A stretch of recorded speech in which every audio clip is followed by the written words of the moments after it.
My delusional mother refused to see what she did wrong after losing custody of us. I apologize for any grammatical errors. I'm on mobile at the moment. Hello all, I 23 female am in sort of a pickle and currently my majority of my family is against me. My mother 41 female has 6 kids altogether. Myself, my sisters 22 female, 19 female, 17 female, 16 female, and my brother 23 female. Growing up was sort of hell for all of us. My mother never had a good track record of picking good men, and a lot of times me and my siblings would witness her boyfriends abused her or berate her. Her second boyfriend would often abuse us when me and my siblings were younger as well. It's a whole lot more, but then this post would be very long. However, about 5 years ago my mother lost custody of my 3 younger sisters. There was some intimacy abuse going on with my mother's most recent ex-boyfriend. We didn't want our sisters in foster care, so me and my brother begged our grandmother to take them in, until me and my brother could come up with a plan or take custody of them. Dramatic, I know, but it's always just been me and siblings against the world in my eyes. My grandmother, the saint she is, took my sisters and told me and my older brother not to worry about getting custody of them because we should be focusing on our lives in college. While me and my brother were hesitant at first, we decided to head off to college to kind of build up some status, I should say. I dropped out of college because I couldn't afford to keep up with the cost and get my tuition down below a certain cost. However, my brother graduated last year. My sisters have been happy with living with my grandmother and my grandmother loves having them around. She says she gets to see her grandbabies every day and it's a blessing. They are comfortable living with her, and my grandmother has no change of still caring for them. But back on course with my mom. When she lost custody, me and all my siblings with no contact with her, including my grandmother. Around 2 months ago, my mother sent me an email explaining that she would like to get back in contact with us and do family therapy. At first I didn't say anything to my siblings because in a sense, I felt like I was protecting them. However, she sent me a second email the following month after explaining that she broke up with her boyfriend and she really missed us. She wanted to do family therapy because she had a lot of pain built up, and she knew that we probably did as well.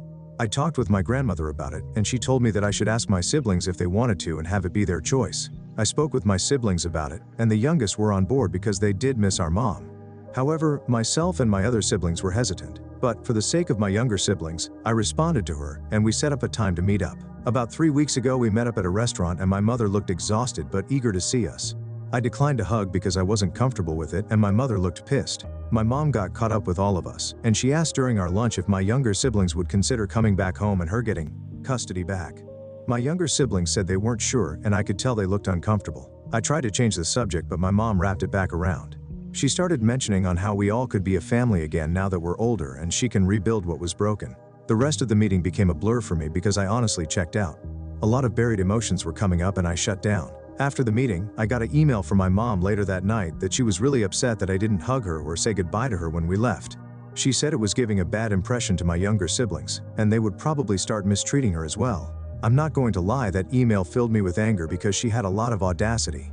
I didn't respond, and I got another email from her, but it was a confirmation for our first family therapy session. We had it yesterday. We did the usual first introductory process and getting familiarized. Later during the session, my mom was going on and on of how she did everything she could to protect us, and etc. The silence from me and my siblings were pretty loud, and our counselor therapist asked how we felt about that.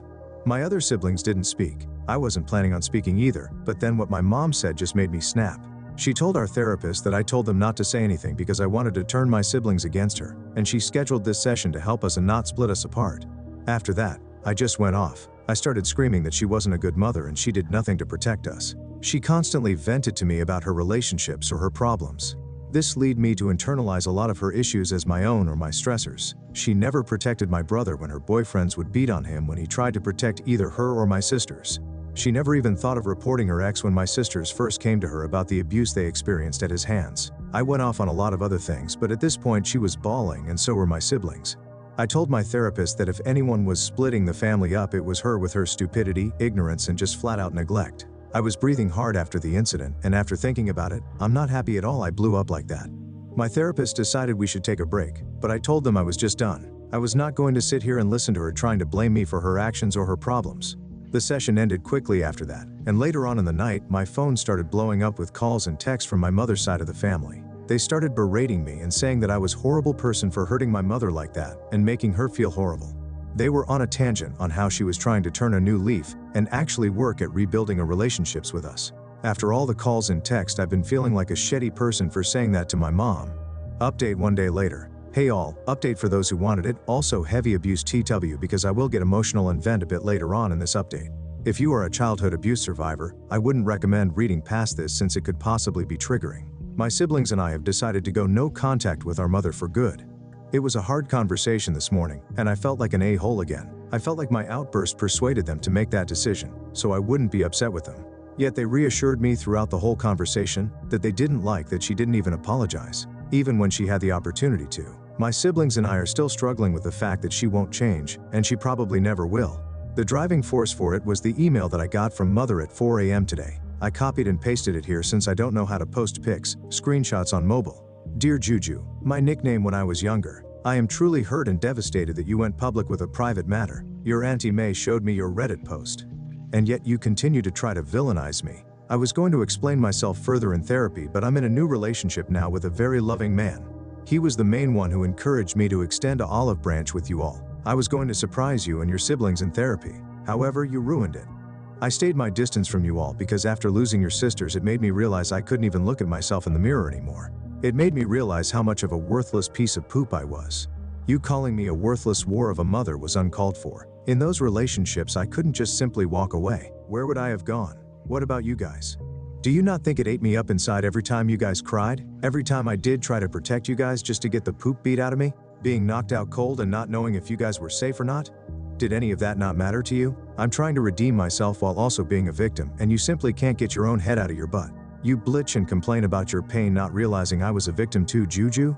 We all were. I hate to sound harsh, but you're an adult and can hear these things now. I tried my damn hardest to protect you all. For you to poop on all my effort in your rant and call me almost every name in the book in front of our therapist, your siblings, and the blatantly visible disrespect to me? All of it truly uncalled for. I will not have contact with you until you apologize to me for what you said. You broke my heart, Juju, but Mama still loves you, and me going no contact with you is to show that you can't just hurt someone because you yourself are hurting. I will be over to see your sisters later at my mom's place to talk one-on-one with them. I will appreciate it if you are there to apologize. But if you will not, then I highly ask that you not be there. The email really crushed me a lot. I completely understand that she was a victim as well. Like I also mentioned to a kind Redditor that messaged me last night, she did provide what she could. Yet there were many moments we either went hungry or without some necessities. SP, one of my most embarrassing moments was asking strangers on the street for money so me and my sisters could get pads. My mom's third boyfriend threw ours out because he didn't believe in periods. That whole ordeal, among others, were so damn humiliating. I got a mixture of anger and sadness when she said she tried her hardest to protect us. Where was the determination when her boyfriends would abuse the hell out of me and my older brother because we didn't want them either alone with our sisters or touching our younger sisters? Where was she when she heard me getting SA in the room right next to her and heard me screaming for her? It's just an overwhelming sorrow because in her eyes she did her best. But in my eyes, she did absolutely nothing, and I told her as such and then some in our session. Like many of you pointed out, she may have been a victim, but she did nothing to protect us. I have to sit with that for the rest of my life. My siblings have to deal with that for the rest of their lives. I have to work through all the damage she caused while she gets to play hero and have her redemption arc. I'm done with her, and I'm happy to know the feeling is mutual according to her. She did call my grandmother this morning during breakfast and demanded that she let her see her kids. My grandmother told her that she could try, but she wasn't coming past the gate unless my sisters wanted her to. My grandmother put her phone on speaker and asked my sisters if they wanted to see her. My youngest sister actually responded this time and said no, and not for a very long time at the minimum. My mom tried to scream at my grandmother, but I could hear her voice cracking from trying not to cry on the phone. My grandmother told her she could go F herself and don't call her again. After that is when the conversation about no contact got put into overdrive. My siblings have their own memories of her to account for. They aren't comfortable with me sharing them, so I really just shared mine and a bit of my brother's. It's just all so surreal to me. I thought that maybe she was actually okay with being alone, but here she is, not being truthful of when she broke up with her most recent ex. I didn't ask because I don't even care anymore. Yet she's already in a new relationship? It's a hard thing to grasp that my mother just can't be alone. I even feel disgusting calling her my mother because it stings to know that she never really was a mother. Not to me or my siblings. For my family that has been messaging me, I just blocked them on every social media platform. They stopped trying to call me since I set up my phone with an app to reject all calls from unknown numbers that aren't my contacts.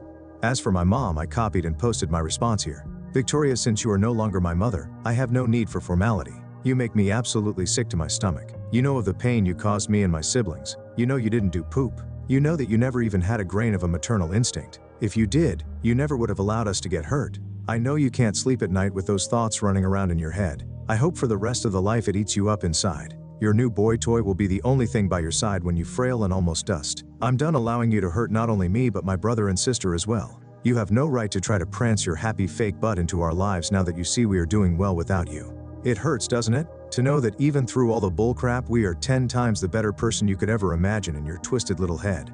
You don't have to worry about me contacting you. I will have nothing to do with you. Even after your unaliving, I will have no connection and hopefully no memories of you. You may still be alive and breathing, but to me you are a shallow corpse of a stranger and I intend to keep it that way. You live in a fantasy world, and I hope on your unaliving bed you have such a crippling feeling of regret that you croak on the spot.